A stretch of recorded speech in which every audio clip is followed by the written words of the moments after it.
Hi there, and a very warm welcome to Season 6, Episode 21 of People Soup. It's Ross McIntosh here. Really quite interested in how otherwise ethical, good people can sometimes be in a situation where they make unethical choices, and how workplaces, how organizations can identify some of those red flags, some of those risk areas, and put in place measures to, mitigate those based on, reducing stress in the environment, for example, reducing or changing workplace structures. Pea Soupers. In this episode, I continue my chat with Lucinda Soon. Lucinda is a qualified solicitor and expert in professional ethics, wellbeing, and legal services regulation. She's also a PhD candidate at Birkbeck, University of London. Lucinda's People Soup ingredients are curiosity, learning, courage, and being of service. You'll hear Lucinda discuss her interest in viewing ethics through a psychological lens, emphasizing the challenge of adhering to ethical standards amidst workplace stress and structures. She introduces concepts such as bad apple and bad barrel to explain unethical practices spurred by stressful environments. Lucinda also explores the emerging focus on lawyer well-being, discussing the pervasive issues of burnout, stress, and dissatisfaction tied to traditional practices like billable hours. Lucinda shares insights from her research, which includes a review on lawyer well-being, identifying differences and similarities in well-being determinants across different legal contexts. Lucinda emphasizes the importance of context-specific approaches and concludes by sharing personal strategies for maintaining her own well-being while juggling extensive research and professional commitments.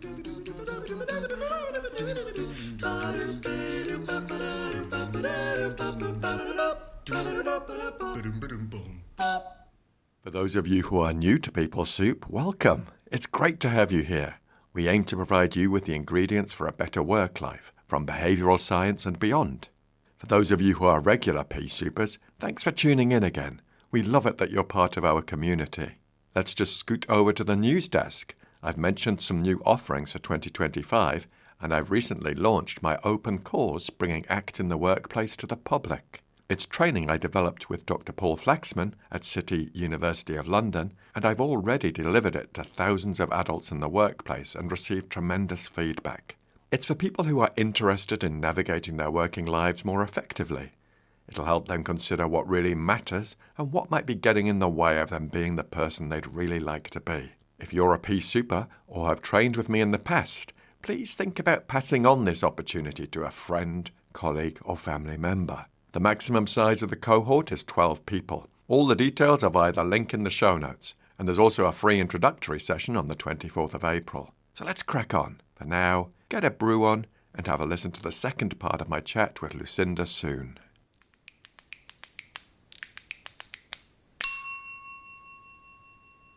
So Lucinda, I want to delve into the topic of ethics and well-being for lawyers a bit more in the second part of our conversation. Can you help us understand why ethics and well-being is so important for the legal profession? Sure. I think there are two strands here, and I focus on both because ethics has all, been for many, many years the area of my focus from legal practice. And maybe taking that first, ethics, professional ethics for legal profession is obviously very, very important. There are high ethical standards that are imposed and obligations that, lawyers have to comply with for the reason that for the public interest, for the service that we provide to clients and all of that. So, ethics has always been an interesting area for me, and I see how it's very important. And I suppose, it's always been a topic which is talked about a lot because of its crucial nature to the legal profession. But over recent years, there has been more talk about, professional ethics in the legal profession and questions around whether the ethical standards are stringent enough, whether they're too stringent. And this has come about from, perhaps recent scandals affecting the profession, which have highlighted some aspects or some lawyers who have acted unethically. And I suppose where I am interested in now, and this probably has developed since I have started with kind of merging my psychology and law interests together, is looking at professional ethics and ethical kind of working environments and ethical workplaces through a psychological lens. Because I still, it's one of those areas like the wellbeing, which I'll talk about in a moment, is an area which I feel that isn't really explored from that angle in practice. So it's very much how I would describe as kind of normative ethics. So it's very focused on, well, these are the rules and this is how you should behave.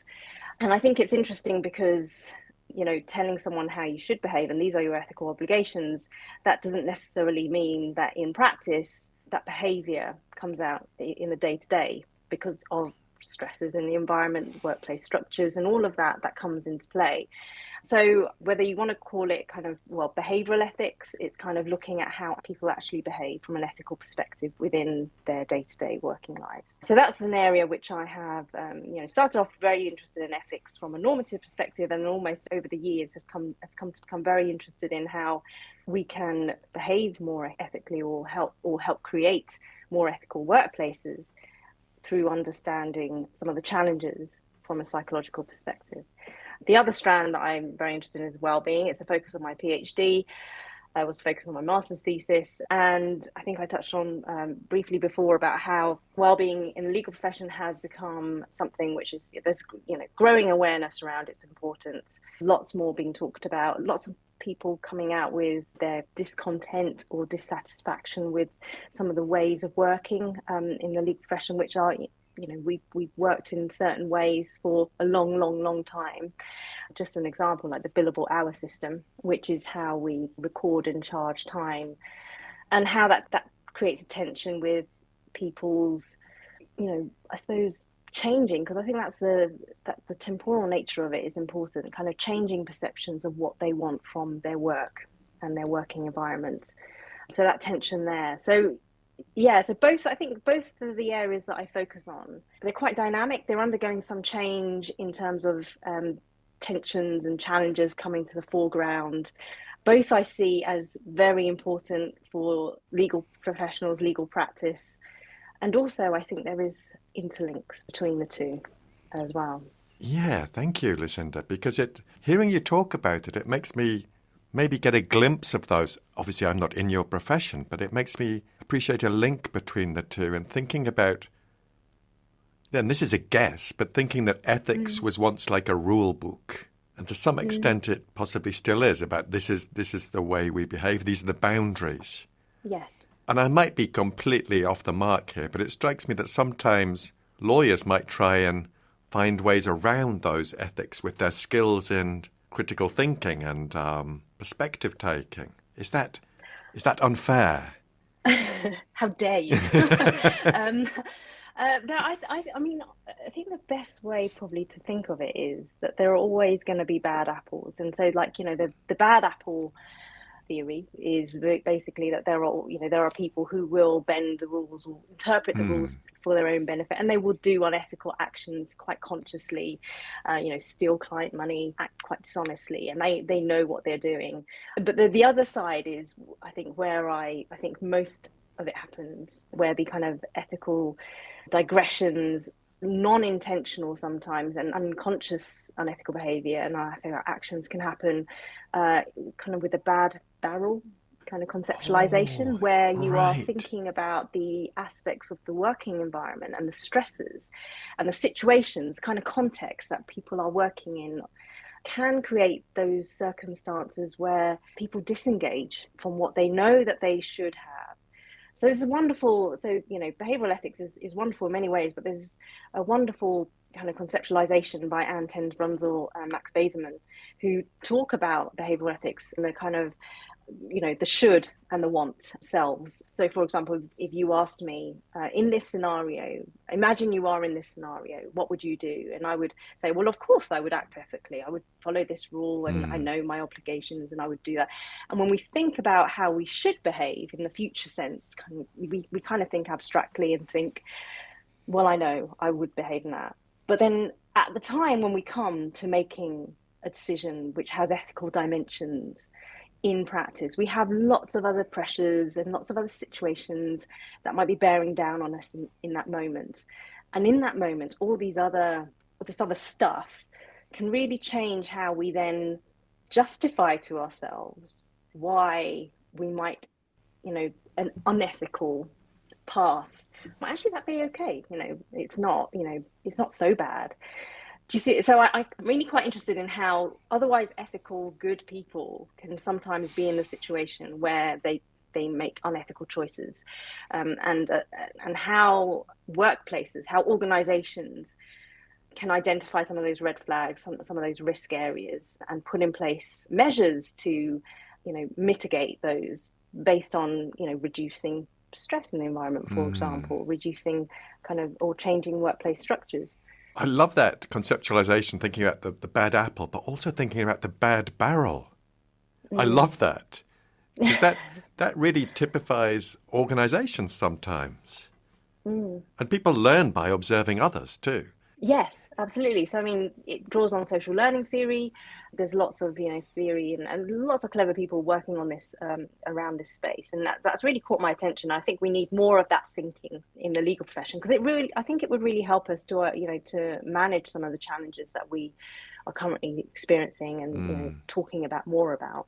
I'm going to go off at a tangent, Lucinda, and just talk about a former coaching client of mine a good few years ago. And they were in a city law firm doing really, really well, and they were miserable in their job. And they had that feeling, that sort of itch or that instinct that they were in the wrong job. And it just resonated with what you said before about they felt they were doing it to please their family, basically. And they'd got to a point where they were so successful, they were about to become the youngest partner ever in the firm. And they also felt that pressure from inside the firm and the expectation. Yet they were working incredibly long hours, seeing stress around them and seeing stress in their clients as well. And we worked together for a while. This wasn't an overnight thing, but when they came to me, it was, I want to leave. When we just developed perspectives and approaches to help them do that. And they did do that. I just felt motivated to share that with you because it feels like we can sometimes go down a route and then we can feel stuck in that route and not feel able we can move on to a squiggly path.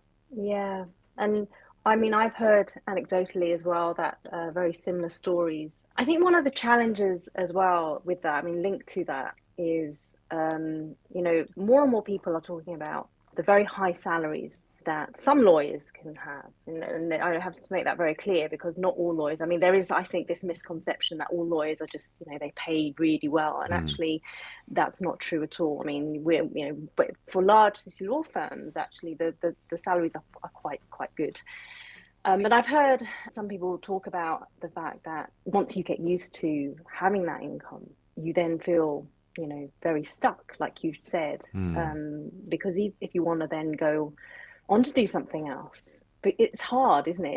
It's really hard and challenging to drop from such a high salary, and these salaries are going up. I mean, like, some of the large law firms in the City of London, you're talking about on qualification. So, if you go straight from law school into practice and you're qualifying, early 20s, mid 20s, and you're then on six-figure salaries at the minimum, you're pretty much 150,000 upwards, and that's a lot of money at such an early stage of your career.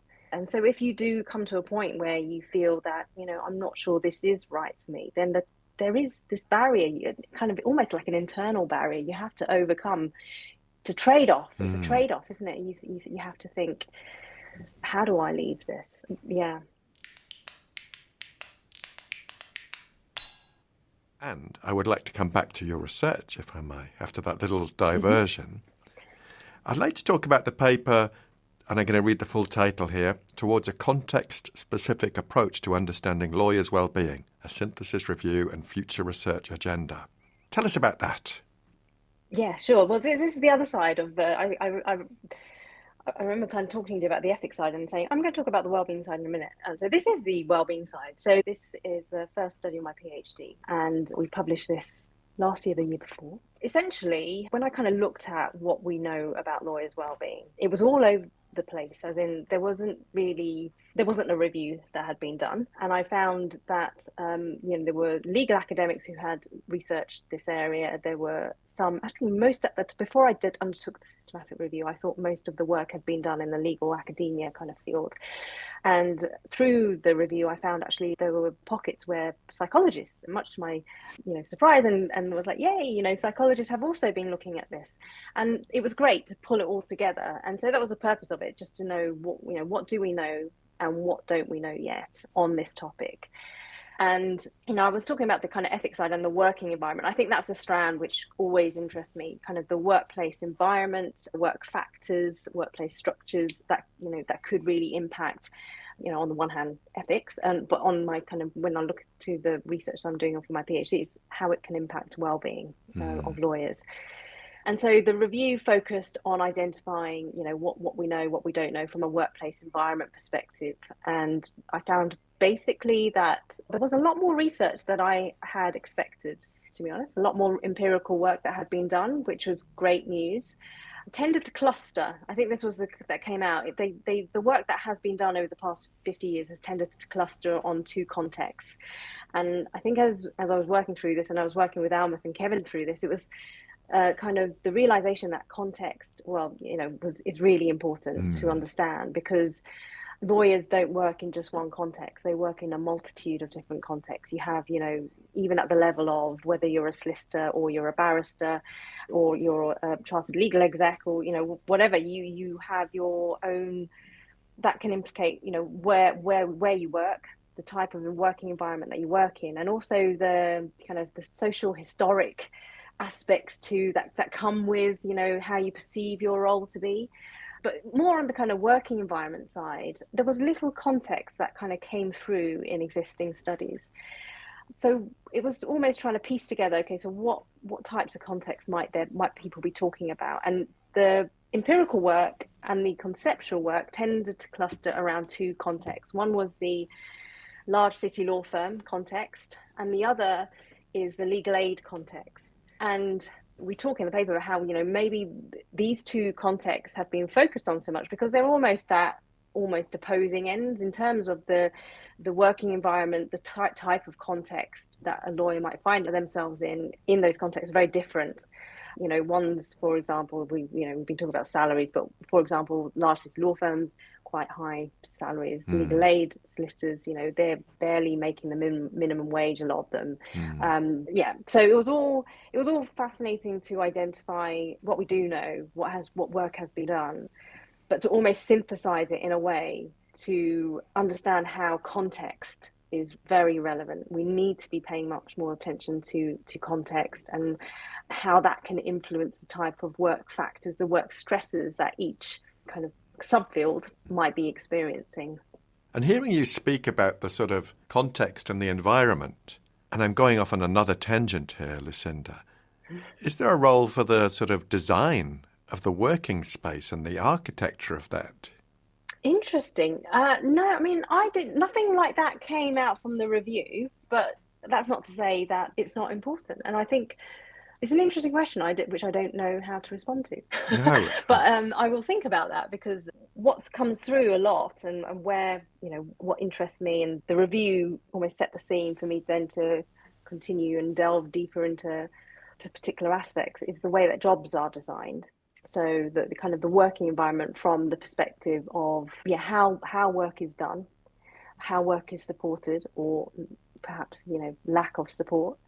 The whole system around the kind of billable hours being quite the dominant metric of how people are measured, and the kind of how performance is measured and promotion prospects are measured. And so it's all around that. I mean, workload obviously came through among that. It was those types of work design that came through, but interestingly, nothing on the physical working environment. Yeah, interesting. Just curiosity. Maybe that's your next PhD. He said flippantly. So the headlines were finding this two different primary focuses in terms of context, from the city law firm to the legal aid. Things around job design and, if I've got this right, that traditional reliance on things like billable hours. Yeah, those structural aspects. I mean, there was another point which I think is important to raise as well, that most of the studies that have been done have focused on the negative aspects of well-being.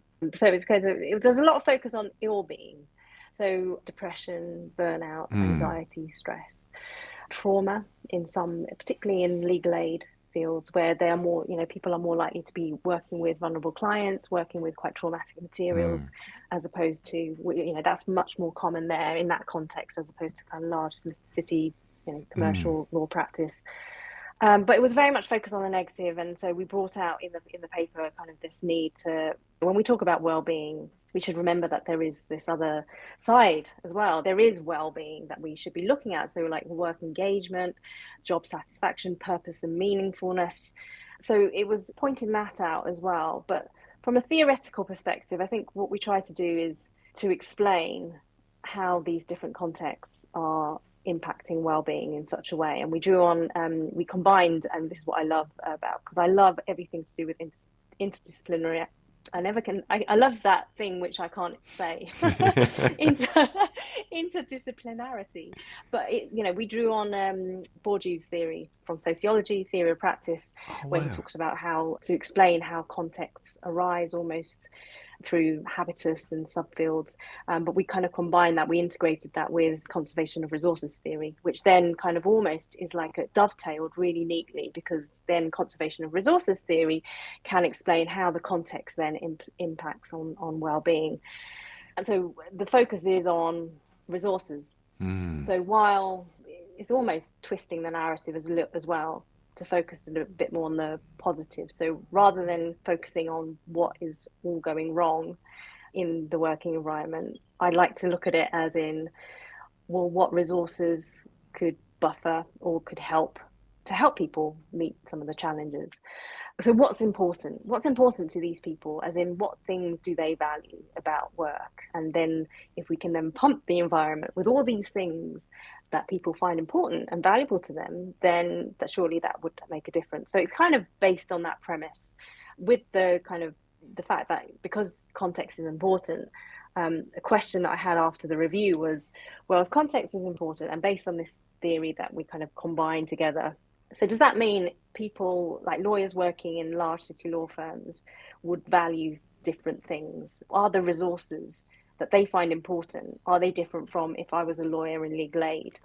Which theoretically should be, because they're in different contexts, different pressures coming down, different things they should value based on this theory, which then led me on to my second study, which looked at finding out, so really speaking to lawyers and finding out, well, what's important to you, but doing it in those two groups to see whether there are differences, and there are, which, is not surprising. There are differences between the two groups in terms of what they value, but there are similarities as well, like, supervision being one of them, being managed well, being supported by your supervisor, by your manager. That came out strongly for both groups. So your second study is kind of looking at the external context, but also delving into the internal context for the...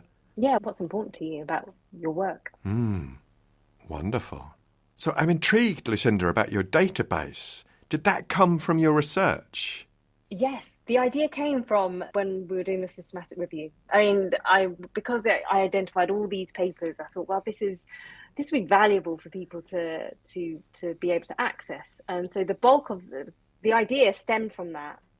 And the backbones of it were the kind of papers which formed part of the review are in the database. And then I've just been continually adding to it as soon as I come across papers that are, and it's wonderful, the community that I've almost created informally, because people who know that I'm researching this and who know of the database, and these are researchers who are also researching the space, and it's wonderful to see because more people are researching lawyers' wellbeing, which is great, but then they're like alerting me to, I'm working on this paper and I'm going to publish it, so can I give you the copy, give you the link to it when it's out? And I was like, yes, please, because I'll add it to database, and hopefully it can be a useful resource for not just people in practice, but for researchers who can then, use it and tap into it. I mean, it is a work in progress because it's on my website, but I created my website myself.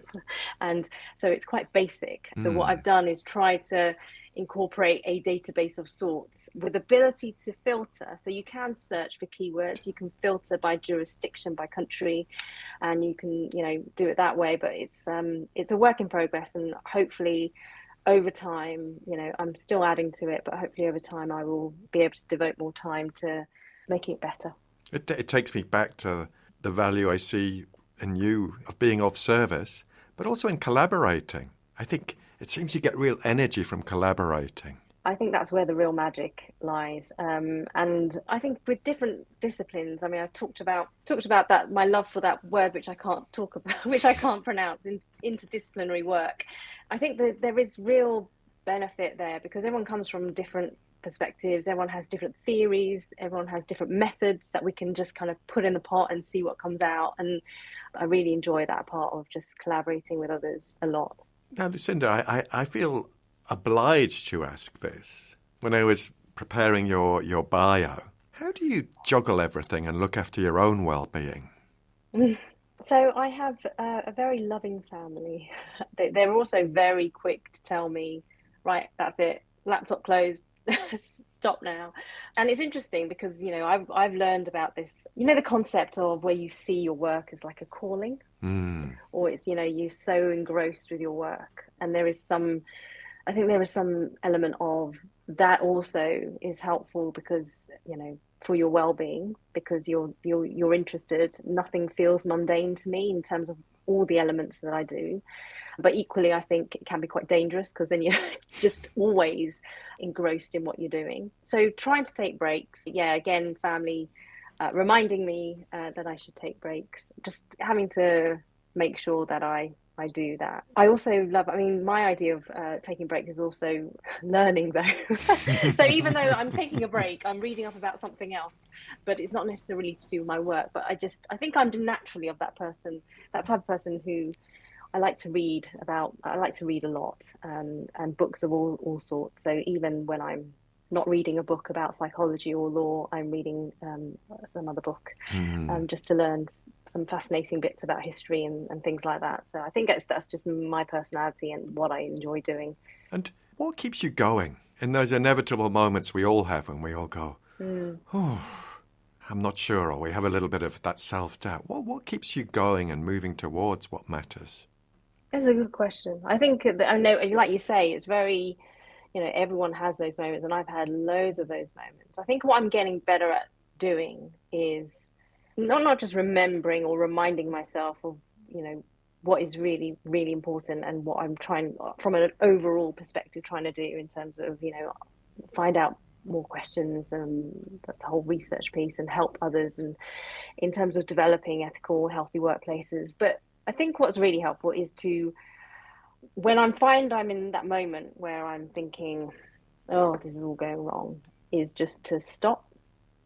It's to stop for that moment. Just stop for the rest of the day. Take the rest of the day off. And then I'll start again tomorrow. And I think that has helped me not feel that I'm spiraling down, because before I would just ruminate on it and think this is terrible, and just kind of let myself basically get in a mess about it. Whereas I see it now as more of a sign, right? Okay, that means I need to go and do something completely different, whether it's do a bit of gardening or watch some telly or something like that.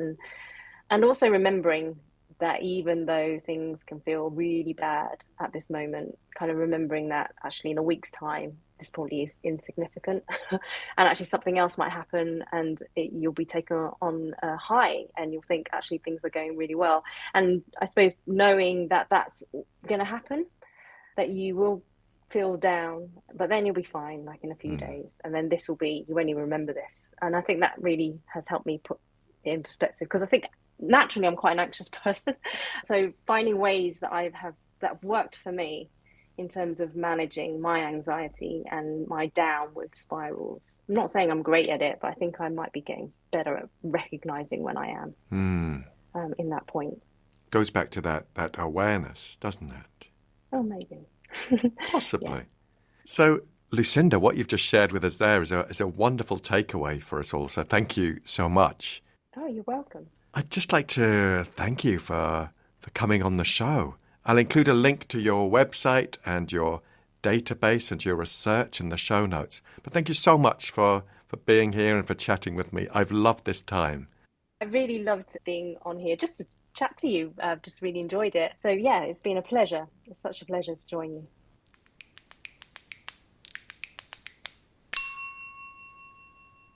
That's it, folks. Part 2 of my chat with Lucinda in the bag. Please do check out Lucinda's website, and don't forget that's also where you'll find her research database.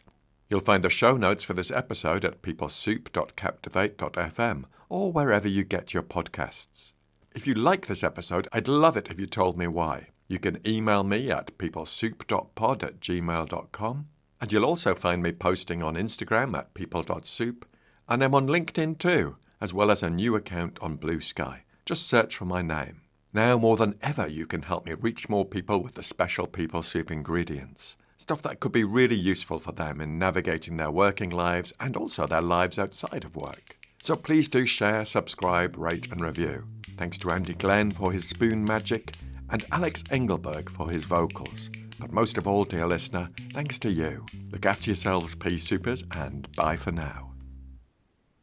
This has been an absolute delight. So I'm so chuffed that you came on to chat to me. No, so. Me too. I'm really pleased, and thank you so much for inviting me. And hopefully I'll get to see you in person again and properly chat this time.